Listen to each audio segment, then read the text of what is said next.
본문으로 들어가겠는데요.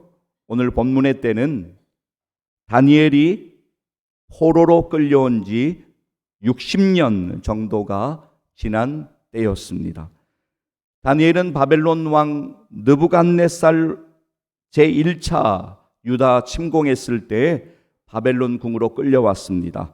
당시 그의 나이는 대략 16세 정도였습니다. 본문의 다리오 왕이 통치하던 때는, 그러니까 본문의 때는 다니엘의 나이가 대략 82세 정도 되던 때에 일어난 일입니다. 여러분, 다니엘은 원숙한 인품을 소유했고 탁월한 지혜를 가지고 아주 총명했으며 왕들이 신뢰하여서 모든 일을 맡길 만한 그런 신실한 사람이었습니다. 그래서 계속 이어서 정권이 바뀌어도 계속 그에게 중요한 직책에 자리를 맡기게 되는 것을 우리가 성경을 통해서 보게 되는데요. 오늘 다 찾아볼 수는 없고 제가 잠시 설명을 좀 드리겠습니다. 다니엘은 느부갓네살 왕 때로부터 시작을 해서 느부갓네살 왕의 아들인 에윌 무로닥 왕 때에도, 또 이어서 느부갓네살 왕의 사위인 네르갈 사레살 왕 때에도, 그리고 바벨론의 마지막 왕이었던 벨사살 왕 때에도 중요한 직책을 맡아서 나라를 위해서 수고하게 됩니다. 그런데 이제 바벨론 제국이 멸망을 하게 되죠. 바벨론 제국이 멸망을 하면서 메데 바사 제국이 들어서게 되는데, 메데 사람 다리오가 멸망한 바벨론까지 통치하게 되는데, 이때에도 다니엘은 고위 간직에 중용되어서 활동했습니다. 오늘 본문의 상황은 다니엘의 인생의 후반기, 인생의 말년에 일어난 일들입니다. 자, 오늘 우리가 다니엘 6장 10절 말씀을 아까 함께 읽으셨는데요. 오늘 본문 조금 앞쪽으로 가셔서 다니엘 5장으로 가실까요? 다니엘 5장 29절 말씀 여러분 좀 찾으시겠습니다. 다니엘 5장 29절 말씀을 좀 찾도록 하겠습니다. 자, 29절 보여주시면, 29절은 제가 좀 읽도록 하겠습니다. 이에 벨사살이 명하여 그들이 다니엘에게 자주색 옷을 입히게 하며 금사슬을 그의 목에 걸어주고 그를 위하여 조서를 내려 나라의 셋째 통치자로 삼으니라. 자, 30절, 31절 두 절 말씀 같이 이어서 좀 읽겠습니다. 그날 밤에 갈대아 왕 벨사살이 죽임을 당하였고 메데 사람 다리오가 나라를 얻었는데 그때 다리오는 62세였더라. 자, 여러분 이어서 다니엘 6장으로 가셔서 1절 말씀입니다. 다니엘 6장 1절 말씀 같이 한번 읽겠습니다. 다리오가 자기의 뜻대로 고관 120명을 세워 전국을 통치하게 하고, 2절 읽습니다. 또 그들 위에 총리 셋을 두었으니 다니엘이 그 중에 하나이라. 이는 고관들로 총리에게 자기의 직무를 보고하게 하여 왕에게 손해가 없게 하려 함이었더라. 3절 읽습니다. 다니엘은 마음이 민첩하여 총리들과 고관들 위에 뛰어남으로 왕이 그를 세워 전국을 다스리게 하고자 한지라. 예, 그렇습니다. 다리오가 통치하던 그때 전국 각도에는 각 도를 다스리는 방백 120명이 있었고 3명의 총리가 있었는데, 다니엘은 그 3명의 총리 중에서도 왕의 총애와 신임을 가장 받고 있는 그런 상황이었습니다. 자, 여러분 이 정도 되면 우리가 뒤에 말씀을 보지 않아도 어느 정도 우리가 예상할 수 있는 것은 다니엘을 반대하는 정치 세력들이 가만히 있을 리 없다라고 하는 것을 우리가 예상해 볼 수가 있습니다. 지금 다니엘 6장의 상황에서 총리들과 고관들, 그러니까 다니엘을 반대하는 정적들이 어떻게든 다니엘을 물러나게 하기 위하여, 제가 조금 부드러운 표현으로 썼습니다마는 사실은 다니엘을 죽이기 위하여, 다니엘을 제거하기 위하여서 고발거리를 찾으려고 하지만 도무지 고발할 거리를 찾을 수가 없었습니다. 다니엘 6장 4절 말씀 여러분들이 크게 한번 같이 읽도록 하겠습니다. 이에 총리들과 고관들이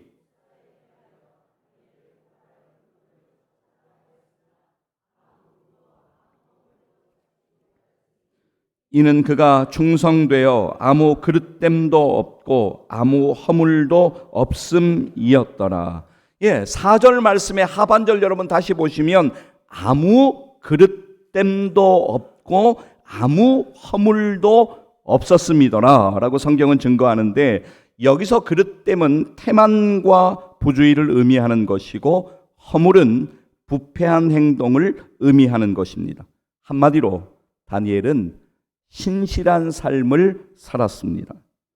여러분, 상황이 이렇게 되니까 다니엘을 제거하려고 하는 정적들은 마지막 남은 그들의 카드, 그 카드가 무엇인지 너무나 잘 알고 있었고 서로 이렇게 말을 합니다. 다니엘 6장 5절 말씀 보시죠. 제가 읽습니다. 그들이 이르되 이 다니엘은 그 하나님의 율법에서 근거를 찾지 못하면 그를 고발할 수 없으리라 하고. 예, 그렇습니다.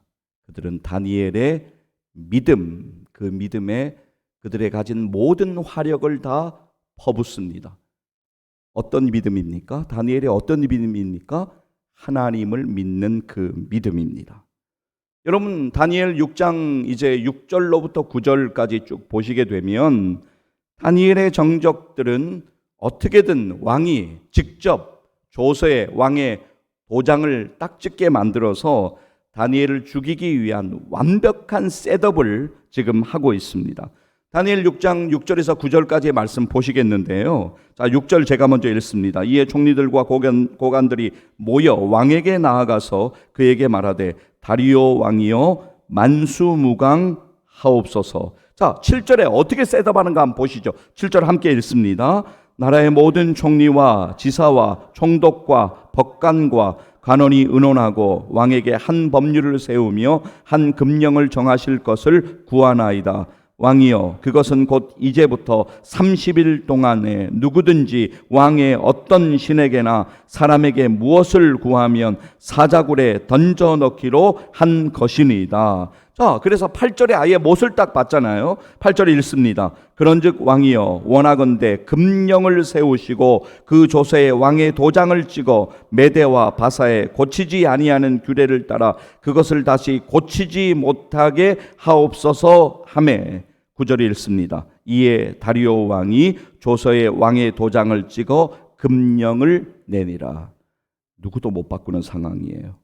상황은 우리가 좀 이해를 했습니다. 그렇다면 지금 이 상황에서 다니엘은 정확하게 두 가지를 알고 있습니다. 첫째, 자신의 정적들이 자신을 죽이기 위하여서 이 일을 꾸몄다라고 하는 사실을 알고 있습니다. 둘째, 왕의 조서에 왕의 도장이 찍히게 되면 절대로 바꿀 수 없고 그대로 시행되어야 되고, 만약에 자신의 정적들이 지금 기대하는 대로 하나님 앞에 기도하면 자신은 사자굴 속에 바로 던져져서 죽을 수밖에 없다라고 하는 사실을 분명히 알고 있었습니다.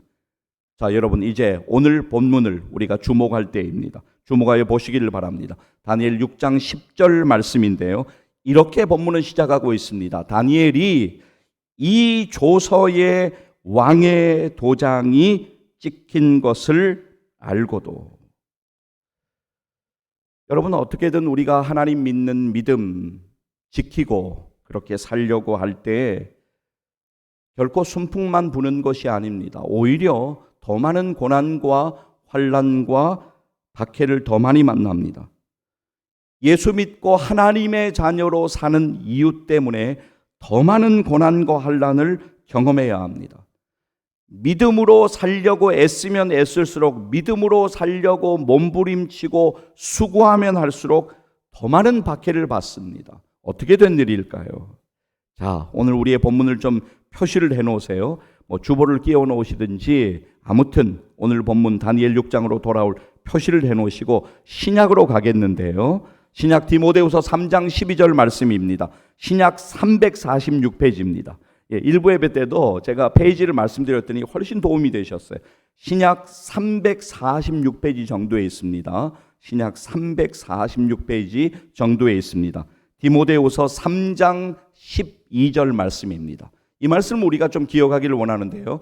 디모데후서 3장 12절 말씀입니다. 디모데후서 3장 12절 말씀을 좀 함께 찾도록 하겠습니다. 자, 화면에도 보이시는데요. 여러분 성경 찾으신 분들 성경을 보시고, 자, 우리 디모데후서 3장 12절 말씀 함께 읽도록 하겠습니다. 무릇 그리스도 예수 안에서 경건하게 살고자 하는 자는 박해를 받으리라. 다시 한번 읽겠습니다. 우리가 이 의미를 기억해야 합니다. 무릇 그리스도 예수 안에서 경건하게 살고자 하는 자는 박해를 받으리라. 여러분 동의하세요? 정말 그래요. 그렇다면 이번에는 예수님께서 하시는 말씀은, 예수님께서 하신 그 말씀을 우리가 좀 들어보기를 원하는데요. 신약 174페이지로 가겠습니다. 신약 174페이지 요한복음 15장 18절 말씀입니다. 신약 174페이지 요한복음 15장 18절 말씀입니다. 좀 찾도록 하겠습니다. 요한복음 15장 18절 말씀입니다. 네, 예수님께서 하시는 말씀이에요. 우리가 잘 주목하여 들어야 됩니다. 요한복음 15장 18절 말씀입니다.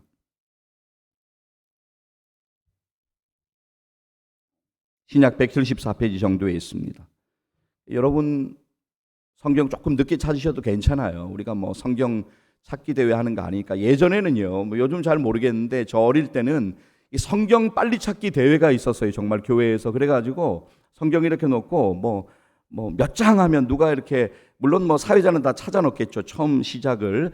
그러니까 이제 막 찾아가지고 빨리 읽는 거. 근데 뭐 그게 무슨 의미가 있습니까? 뭐 조금 빨리 찾는다고, 조금 늦게 찾는다고. 자, 찾으신 분들 함께 읽겠는데요. 요한복음 15장 18절 말씀 우리 함께 읽도록 하겠습니다. 세상이 너희를 미워하면 너희보다 먼저 나를 미워한 줄을 알라. 19절도 읽습니다. 너희가 세상에 속하였으면 세상이 자기의 것을 사랑할 것이나 너희는 세상에 속한 자가 아니요 도리어 내가 너희를 세상에서 택하였기 때문에 세상이 너희를 미워하느니라. 그렇습니다. 예수님께서 말씀하십니다. 한 구절만 더 찾기를 원하는데요. 신약 377페이지입니다. 신약 377페이지 베드로전서 1장 6절 말씀이에요. 베드로전서 1장 6절 말씀입니다. 제가 성경을 한참 암송하던 시절에 베드로전서 1장 6절 7절 말씀은 그냥 이렇게 툭 건드리면 두루룩 나오는 말씀이었는데 여러분들도 좀 찾으시고, 베드로전서 1장 6절인데요. 신약 377페이지, 신약 377페이지 정도에 있는데요. 베드로전서 1장 6절에서 7절까지의 말씀. 베드로전서 1장 6절과 7절 말씀 찾으시는데요. 이 말씀 여러분들이 꼭 좀 기억하시고 암송하셨으면 좋겠어요. 오늘은 뭐 함께 읽겠습니다만은, 자, 6절과 7절 화면 보시거나 성경 보시면서 함께 읽도록 하겠습니다. 그러므로 너희가 이제 여러 가지 시험으로 말미암아 잠깐 근심하게 되지 않을 수 없으나 오히려 크게 기뻐하는도다. 너희 믿음의 확실함은 불로 연단하여도 없어질 금보다 더 귀하여 예수 그리스도께서 나타나실 때 칭찬과 영광과 존귀를 얻게 할 것이니라. 아멘. 7절 말씀만 다시 읽습니다. 너희 믿음의 확실함은 불로 연단하여도 없어질 금보다 더 귀하여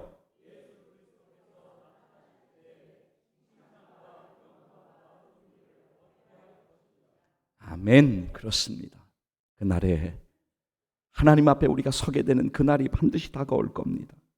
오늘 다시 본문으로 돌아가겠습니다. 자, 다니엘 6장으로 여러분 다시 돌아가겠는데요. 기억하시지요? 다니엘은 자신이 하나님께 기도하며 어떤 일이 벌어질지 분명히 인식하고 알고 있는 상황이었습니다. 다니엘 6장 10절 시작 아까 제가 읽어드렸는데 다시 한번 주목하여 보시겠습니까? 다니엘이 이 조서에 왕의 도장이 찍힌 것을 알고도, 여러분 믿음의 위기, 또 인생의 위기, 우리의 믿음 생활의 위기를 만났을 때 우리가 해야 될 일이 무엇입니까? 전적으로 하나님을 의지하는 거예요. 전적으로 하나님께 맡기는 거예요. 이게 어떻게 될까 알 수 없지만 하나님께 맡기는 거예요. 그리고 우리는 우리의 전에 하던 대로, 평소에 하던 대로 하나님께 믿음으로 나아가야 합니다. 이론적으로는 우리가 잘 알고 있습니다. 그런데 실제 우리의 반응은 어떻습니까? 내가 그래도 뭐 기도를 안 한 게 아니에요. 기도도 했고, 나름 내가 주님을 위해 일도 했고, 나름 내가 믿음으로 살려고 했는데 이런 고난이 나에게 있네. 퀘스천 마크, 물음표가 딱 붙습니다. 그리고 우리의 마음의 색깔은 잿빛으로 변하기 시작합니다. 어느새 우리의 마음은 불편해지기 시작합니다. 그래서 때를 쓰듯이 반항하듯이 하나님께 우리의 마음을 드러냅니다. 하나님, 이제 봉사는 좀 쉴게요. 하나님, 이제 제가 하던 헌신은 좀 쉴게요. 하나님, 이제 감사는 좀 쉴게요. 하나님, 이제 기도도 좀 쉴게요. 그렇게 하나님께 항변하듯 이야기합니다. 그리고 교회에 나오긴 나와요. 예배에 참석하긴 하지만 온전히 하나님께 마음을 드리지 못하고 영적인 방황의 시간을 경험합니다. 하나님의 은혜에 감사해야 되는 것 분명하게 알고 있는데 감사 대신에 자꾸 원망이 나고 불평이 나고 주위 사람들에게 화살이 날아가기 시작합니다. 그러다가 결국 그 화살은 하나님께로 향합니다. 결국엔 하나님을 원망하고 있는 나의 모습을 스스로 보게 되는 것이죠. 문제는 나예요. 내가 하나님과의 영적인 문제가 있는데 그것이 문제인데 가까운 사람들, 가까운 가족들, 또 가까운 지체들에게 화살이 날아가기 시작해요. 원망의 화살이. 일단 나는 빼는 거예요. 일단 나는 빼고 가까운 사람들부터 원망을 시작하고 결국 화살은 하나님께로 향합니다. 그런가 하면 우리는 때로는 타협을 시도합니다. 이번은 다른 선택을 하고 형편이 나아지면 그때는 하나님이 기뻐하시는 그런 믿음의 선택을 내가 하겠다. 그런 생각을 막연하게 하기도 합니다.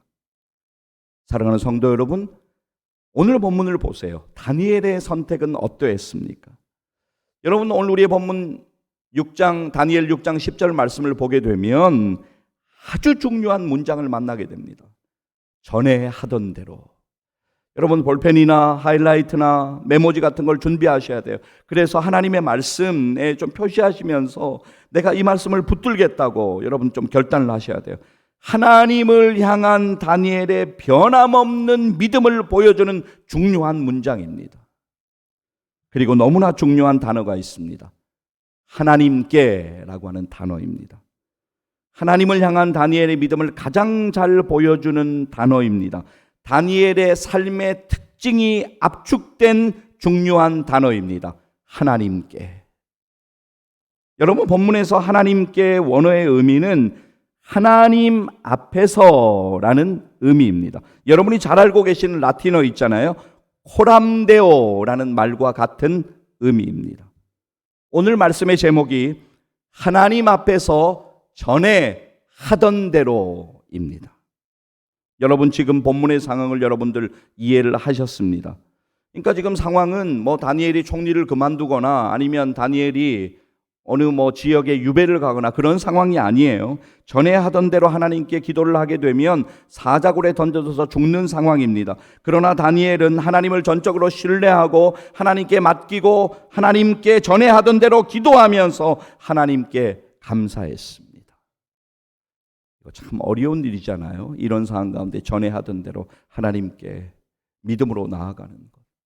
오늘 말씀을 우리가 좀 붙들길 원하고요. 그렇게 되기를 원합니다. 다니엘 6장 10절, 오늘 우리의 본문 말씀 함께 읽도록 하겠습니다. 다니엘이 이 조서에 왕의 도장이 찍힌 것을 알고도 자기 집에 돌아가서는 윗방에 올라가 예루살렘으로 향한 창문을 열고 전에 하던 대로 하루 3번씩 무릎을 꿇고 기도하며 그의 하나님께 감사하였더라. 아멘. 할렐루야. 그렇습니다. 오늘 우리 다니엘 6장 10절 말씀 믿음으로 붙들기를 원합니다. 사실 이 말씀 여러분들이 많은 분들이 잘 아시는 내용이에요. 믿음으로 우리가 붙들기를 원합니다. 오늘 우리 본문 10절 우리가 읽었습니다마는 다니엘의 변함없는 믿음을 보면서 그동안 다니엘의 믿음 생활이 종교 생활이 아니었고 하나님을 향한 신실한 믿음으로 살아왔구나라고 하는 것을 우리가 알 수가 있습니다. 여러분들이 한 주간 동안 여러분 각자의 치열한 삶의 마당에서 정말 치열한 삶의 마당이잖아요. 여러 상황에 수고하시고 애씀으로 인하여 참 많이 피곤하신데, 뭐 일부 예배 9시 예배 맞춰 나오시는 분들도 많이 피곤하시겠지만 여러분들도 마찬가지예요. 얼마나 피곤하세요. 그런데 그 피곤을 이기고 주일에 이렇게 교회에 나오셔서 예배에 참석하시는 것 너무너무 귀한 일이고 하나님이 기뻐하시는 일임에 분명합니다. 그런데 사랑하는 여러분, 우리가 하나님께 예배드림이, 우리가 하나님께 나아가는 이 일이 종교 생활이 아니라 하나님을 향한 우리의 신실한 믿음을 드리는 일이기를 간절히 소망합니다. 그러니까 우리가 종교인이 되어서 살아가는 것이 아니라 믿음의 사람으로 남은 생애를 살아가기를 간절히 소망하는 것입니다. 제가 3주째 지금 연속으로 강조드립니다. 우리들의 신앙의 연수, 우리들의 직분, 과거에 내가 은혜 받았던 뜨거웠던 그때의 추억, 기억, 거기에 머물러 있고 거기에 묶여져 있으면 자칫 잘못하면 겉모양만 가지고 있는 바리새인으로 살아갈 수밖에 없다라고 하는 것입니다. 너무너무 안타까운 일이죠. 정말 안타까운 일입니다. 우리들의 남은 생애가 하나님이 기뻐하시는 믿음이 되었으면 좋겠습니다. 여러분, 왕이 이 모든 일을 다 알게 되었어요. 다 들었어요. 왕의 반응을 보세요. 다니엘이 죽을 위기에 빠진 것을 이제 인식을 딱 했어요. 심히 근심을 합니다. 다니엘을 살리려고 막 마음을 씁니다. 여러분, 제가 시간 관계상 다 설명드릴 수는 없는데 원문을 보면요, 다니엘이 마음을 썼다라고 하는 것, 다리오 왕이 다니엘 때문에 마음을 썼다라고 하는 것은 자기가 할 수 있는 모든 일을 다 한 거예요. 막 그냥 동분서주하게 자기가 할 수 있는 모든 일을 다 하는 거예요. 다니엘을 살리려고. 근데 방법이 없어요. 그리고 저녁이 되었어요. 해가 지는 저녁이 되었어요. 다니엘 6장 14절 말씀 한번 보시겠는데 14절 말씀 보실까요? 14절 여러분들이 크게 한번 읽습니다. 왕이 이 말을 듣고 그로 말미암아 그를 건져내려고 힘을 다하다가 해가 질 때에 이르렀더라. 왕의 반응을 여러분 한번 보시자고요. 다니엘 6장 18절로부터 20절까지의 말씀 제가 좀 읽겠습니다. 왕이 궁에 돌아가서는 밤이 새도록 금식을 하네요. 그 앞에 오락을 그치고 잠자기를 마다하니라. 19절 보세요. 이튿날에 왕이 새벽에 일어나 급히 사자굴로 가서 20절 제가 읽습니다. 다니엘이 든 굴에 가까이 이르러 슬피 소리질러 다니엘에게 묻되 살아계시는 하나님의 종 다니엘아, 내가 항상 섬기는 내 하나님이 사자들에게서 능히 너를 구원하셨느냐 하니라. 여러분 잠깐만요. 지금 다니엘의 정적들은 이제 다니엘 끝장났다. 이제는 죽은 거나 진배 없다. 그렇게 생각하며 당연히 그렇게 생각하면서 미소를 짓고 있었을 거예요. 그러나 사랑하신 여러분, 오늘 본문을 보세요. 본문 이제 조금 뒤쪽을 보겠는데요. 하나님이 하시는 일이 놀랍습니다. 그래서 자꾸 우리가 내가 뭔가 하는 것이 아니라 하나님께 맡겨드릴 때 하나님이 역사하신다라고 하는 것이죠. 천사들을 보내셔서 사자들의 입을 봉하셨어요. 하나님을 믿는 다니엘을 하나님의 방법으로 하나님께서 지켜주셨습니다. 자, 다니엘이 이제 왕에게 말을 하는데요. 그 말을 한번 여러분 들어보십시오. 다니엘 6장 21절 제가 먼저 읽습니다. 다니엘이 왕에게 아뢰되 왕이여 원하건대 왕은 만수무강하옵소서. 자, 다니엘 6장 22절은 여러분들이 읽으실 터인데요. 다니엘이 지금 뭐라고 이야기하는지 한번 들어보십시오. 함께 읽겠습니다. 나의 하나님이 이미 그의 천사를 보내어 사자들의 입을 봉하셨으므로 사자들이 나를 상해하지 못하였사오니 이는 나의 무죄함이 그 앞에 명백함이오며 또 왕이여 나는 왕에게도 해를 끼치지 아니하였나이다 하니라. 아멘. 여러분 이제 다니엘 6장 23절을 보시겠는데요. 성경의 증언을 한번 보시기를 바랍니다. 같이 한번 읽겠습니다. 왕이 심히 기뻐서 명하여 다니엘을 굴에서 올리라 하매 그들이 다니엘을 굴에서 올린즉 그의 몸이 조금도 상하지 아니하였으니 이는 그가 자기의 하나님을 믿음이었더라. 이는 그가 자기의 하나님을 믿음이었더라. 할렐루야. 다니엘을 참소하던 다니엘을 죽이려고 했던 정적들은 어떻게 되었습니까?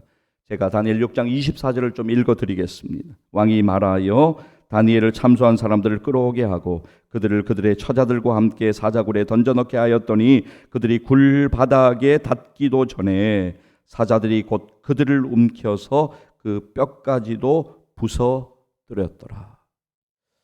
여러분, 이제 성경을 보면 시비를 거는 분들이 있어요. 예를 들어서 홍해 건넌 사건. 홍해 건넌 사건 그거 보니까 자유주의 신학자들이 이야기하는데 그 홍해 바다가 아니고 갈대밭이었다. 그냥 무릎 정도는 물이었는데 건넜는데 그렇게 되었다. 여러분, 그러면 그 다음에 나오는 애굽 바로의 군대가 전부 다 물에 수장되었던 것을 어떻게 설명합니까? 그러니까 그렇게 그냥 시비를 거는 거죠. 여기도 마찬가지예요. 아니, 저 사자들이 배가 안 고팠나 보지. 그러니까 다니엘 그냥 들어가도 배가 부른 상태에서 안 건드렸나 보지. 그렇습니까? 아니에요. 24절 다시 보여주세요, 여러분. 보세요. 제가 다시 읽습니다. 그들이 굴 바닥에 닿기도 전에 사자들이 곧 그들을 움켜서 그 뼈까지도 부서뜨렸더라. 여러분, 이제 다리오 왕이요, 이 되어진 일들을 다 자기가 받지 않습니까? 조서를 내려요. 왕의 조서 너무너무 중요하죠. 당시에 왕의 조서를 딱 내리는데 하나님이 하시는 일이 참 놀랍습니다. 우리는 대개 이쪽 문이 열리기를 기도합니다. 그러니까 어느 쪽 문이 열리기를 기도하다가 이쪽 문이 열리지가 않으면 우리는 실망을 해요. 그리고 기도를 포기를 해버려요. 안 되는가 보다. 그러나 하나님의 방법은 놀랍습니다. 하나님께서 우리가 생각지 못한 방법으로 이쪽 문이 아니라 다른 쪽 문을 여시고 하나님의 방법으로 우리의 길을 인도하여 가시고 길을 열어주시고 우리와 함께 하심을 믿습니다. 하나님께서는 믿음의 사람의 길을 책임지신다라고 하는 거예요. 막힌 것 같아요. 야, 이거는 안 돼. 그런데 하나님께서 열어가시는 것이죠. 하나님께서 믿음의 사람의 길을 형통으로 인도하시는 것입니다. 하나님이 일하시도록 더욱더 기도하는 저와 여러분 되어지기를 간절히 소망합니다. 자, 다리오 왕이 내리는 조서의 내용을 한번 여러분 보세요. 다니엘 6장 26절 보실까요? 자, 여러분 성경을 보시겠습니다. 성경 혹시 오늘 준비 못하신 분들은 화면을 보시면 되겠고요. 다니엘 6장 26절 말씀. 자, 지금 이방인 왕이에요. 그런데 26절하고 27절을 이어서 읽으실 터인데 하나님을 높이고 간증하고 있어요. 이 왕이, 다리오 왕이. 자, 26절 함께 읽습니다. 내가 이제 조서를 내리노라. 내 나라 관할 아래에 있는 사람들은 다 다니엘의 하나님 앞에서 떨며 두려워할지니 그는 살아계시는 하나님이시요 영원히 변하지 않으실 이시며 그의 나라는 멸망하지 아니할 것이요 그의 권세는 무궁할 것이며 27절 읽습니다. 그는 구원도 하시며 건져내기도 하시며 하늘에서든지 땅에서든지 이적과 기사를 행하시는 이로써 다니엘을 구원하여 사자의 입에서 벗어나게 하셨음이라 하였더라. 아멘. 할렐루야. 오늘 말씀을 우리가 잘 집중해서 봐야 돼요.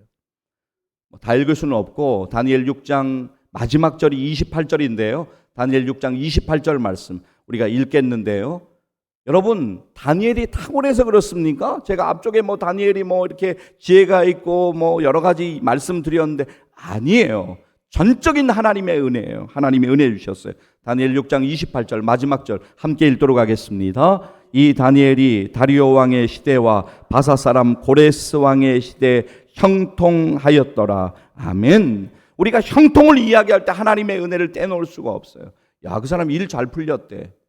때로 부러워할 수가 있어요. 그런데 하나님이 함께 하시지 않는 형통이 얼마나 위험한 일인 줄 아세요?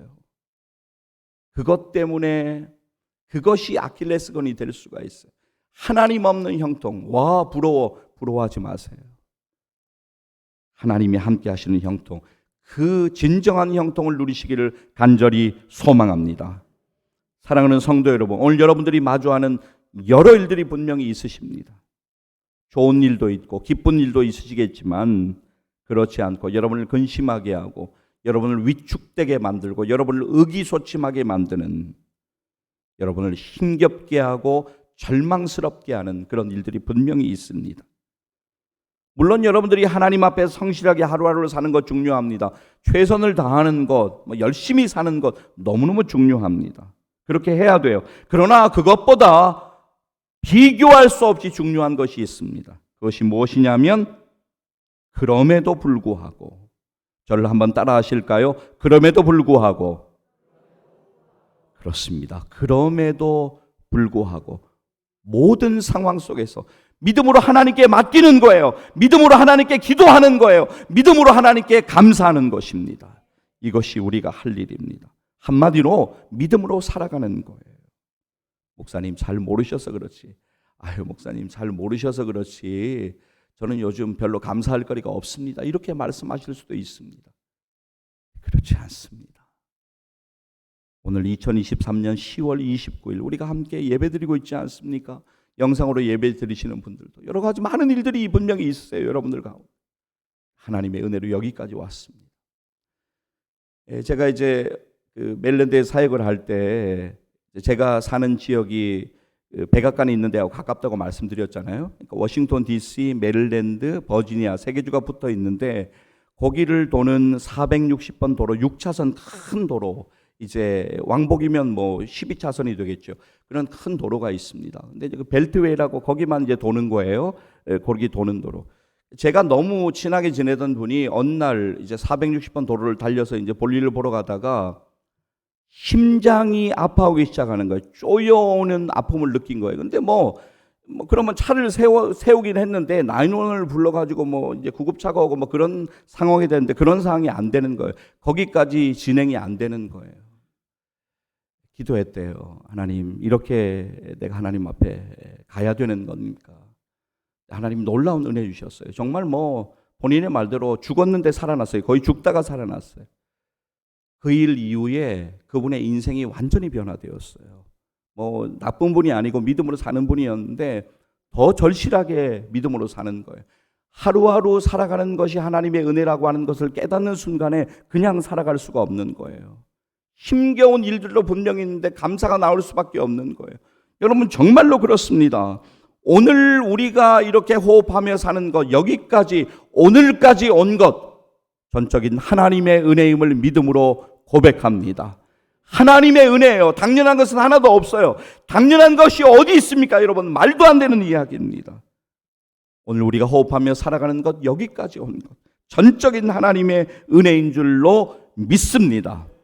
가을이 깊어가고 있어요. 여러분이 사시는 동네도 그렇겠지만 우리 교회 주변에 이제 주택들을 보면 감나무가 있는 집들이 많이 있어요. 뭐 따신 분들도 있고 아직 열려 있는 집도 있고 한데, 그렇습니다.